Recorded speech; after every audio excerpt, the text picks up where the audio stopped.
Hello and welcome back everyone to Blended Geometry Nodes workshop for Jungle Vines. In the last lesson, we covered the introduction for the resource pack, and we have all the leaf variations over here, and we simply hidden them away. We are now going to make use out of geometry to start off the geometry node path. So we're going to go ahead and click within object mode. Make sure you are within object mode. You have nothing selected. You're going to click Shift and A, and you're going to hover over Mesh. And we're simply going to start off with Monkey. So this is Suzanne. We're going to make use out of Suzanne to make the vines grow basically from. So we're going to actually reposition this a little bit just to make sure that it's nicely sitting on the top of the floor. So we're going to hit Tab. We're going to go on to edit mode. We're going to hit A to select everything. We're going to click G, Z, and then move it upwards. And in case you're wondering about the bubble, I just had the proportional editing. In this particular case, it doesn't matter. So it's fine if you have it or not. But yeah, let's go ahead and simply rotate it as well. We're going to click RX and just rotate this a little bit just like that. So now it's nicely sitting on our end. And just to make sure it looks nicer, I'm going to go back onto object mode and I'm going to actually add some subdivision levels for this just to have more topology to work with. Although the topology, as you'll see, doesn't really matter, which we're going to talk about in a little bit. So we're going to make use out of modifiers. We're going to click on the modifiers tab over here. We're going to add modifier and we're going to search for subdivision. So subdivision surface, let's go ahead and add it in. And we simply need, let's have a look. I think 1 is enough. So let's go ahead and go back to 1 on both of them. We're now going to go ahead and apply this. So let's go ahead and click Control and A whilst hovering over that modifier. So this will give us more topology like so. And it's just going to make the monkey look a little bit nicer. We're going to now click right click and we're going to click Shade Smooth just to shade smooth this entire setup. So now let's go ahead and talk about in regards to the whole setup itself. For us to make an organic growing type of a vine coming out of the mesh, like growing on top of the mesh, we're going to basically make use out of edge find node. So this will allow you to grow the vines around the edge itself. And if I were to go on the paint real quick, just to iterate my point, we're going to have topology. Each 3D mesh has topology and we're going to make use out of that. So the downside of edge find is that it actually goes and make use out of the edges basically. So for example, for Suzanne over here, it's going to start off from the empty over here on the top, as you can see over here, and it's going to start growing points that will follow alongside the topology over here. So we'll need to make sure that it's actually being used, being able to be used in every single topology, not just highly dense one. So for example, cube over here, if we were to simply use on the cube, we're only going to get the couple of path options, so along the edges over here, and this is not something that we want. We want to make sure that it's able to be used in any way possible, so we'd have some paths coming along over here and whatnot. Such paths will need to be able to follow a different type of topology. So for us to do that, we'll need to firstly convert this topology to be a neutral type of topology to be able to be applied onto any type of a mesh. And so for us to do that, well, we will firstly create ourselves a geometry node. For us to do that, we're going to go on to modifiers tab over here. We're going to click add modifier and we're going to select geometry node. So this will give us a new geometry node, which we can now click this button over here to create ourselves a brand new geometry node. For the name itself, we can just select this part over here and we can just call it geometry node, or we can call it vines like so. And we can leave it as is. So now we can go ahead and go on to geometry node tab, which is located at the top section over here. You should be seeing it with the resource pack provided. If you're not seeing it within your default setup, what you need to do is, if you're planning to work on a brand new project, you just simply click on a plus symbol over here. And within here, you'll find yourself a general geometry node over here. So this tab is basically this over here. and it's slightly tweaked out a little bit. So for example, we can move these tabs like so, up and down by clicking in the area in between. We can also squish it a little bit like so. And I think that's going to be all right. I just want to have the 3D window to be a bit larger for us.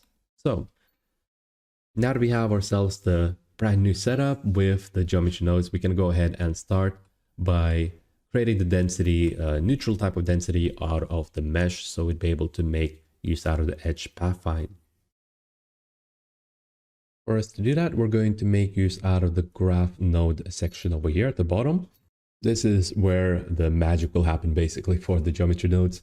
We'll have group input over here on the left hand side, and we'll have group output.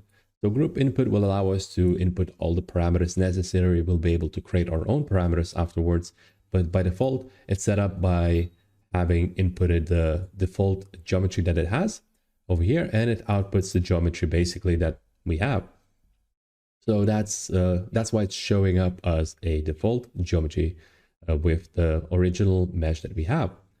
So by the way, we can also move using middle mouse button panning like so. We can also zoom out and zoom in into geometry node like so. And simply having the controls like that, we can move around pretty much anywhere within the geometry node.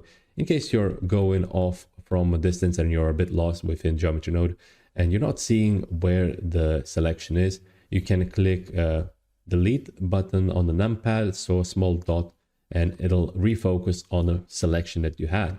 So just like that, we're able to go back and in and out of the geometry node. So to start off, again, we'll go ahead and redefine the mesh that we have. We're going to do that by making use out of the volume to mesh. So for us to do that, we're going to click Shift and A, and we're going to go on to search. We're going to find ourselves mesh to volume first. So this will convert this entire section from the mesh as a volume. We're going to make sure we place it right in between this line over here. As you can see, the line itself gets highlighted. Sorry about that. Moving it up and down makes it pan the view itself. So by placing this in the line itself, we're going to get this sort of a volume, basically that creates a volume from mesh. We can also have some parameters over here. At the bottom, we have density, we have voxel size, we have interior bandwidth. The main one that we need to use basically is going to be a voxel amount. By changing this to a smaller size like so, we can control how dense the overall setup is.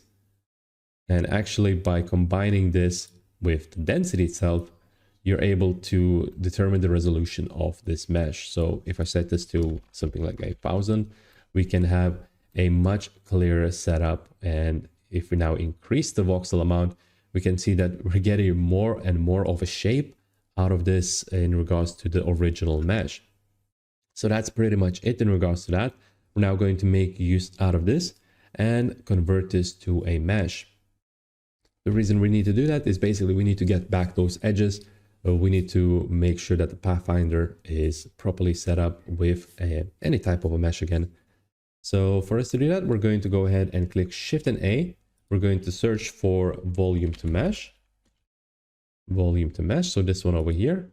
And then we're going to paste it into this line over here. So again, I'm dragging over this line, pasting it in. It naturally moves the entire group a little bit to the side. And this is what we're getting basically. If we change the resolution from grid, we actually need to change both of them. Sorry about that. We need to change the resolution from the amount. We need to change this to size. The reason being is that it's going to be based on the scale of a mesh, which is exactly what we want. And then we need to make sure that the resolution for this one is also set to size. So they're basically using the same parameters over here, and we can change them in any way that we want. So going back to this, we're going to go ahead and change this to a much smaller value over here. If you change this to a value of 0.3, we'll get this kind of a shape. And I think I did actually use the density a little bit too much. So I'm going to go ahead and change this back to 1 to get the original one. Now for the voxel size, you can go ahead and simply make this a little bit smaller. like so. 0.05, we can just simply click on the value over here to change it to 0.05 like so, and I'll give you the better result. Although this result is still a little bit too vague, we're not getting the shape that we want. So we're actually going to be setting this up with a value that will allow us to simply put in input of the same amount to both voxel size over here and a voxel size over here. For us to do that, we're going to go ahead. We're going to make use out of a value node. We're going to hit Shift and A again. We're going to go into search and search for value. So click enter, and we're going to put it over here. So the reason we're doing this is basically to have the exact same value, and we wouldn't be just going in and out in between those two values. So the same voxel size like so. We can put this value as. So now we're pretty much set up. We just need to change this value to 0.05 like so. And this is the result that we're getting because they're both the same size. It's so much easier to control them. So if we look at the topology itself, we can see the topology and we can hit tab. We go into edit mode, we can see that it actually doesn't change anything. The reason being is that we're visualizing the original topology. So I'm going to go back onto object mode, and instead we're going to go on to the wireframe shading. So this button over here will allow you to preview the wireframe itself. So by zooming in, we can see the density over here. By changing this to a 0.01, for example, we can see that we're getting much denser of a result. So I'm going to go ahead and change this back to 0.05.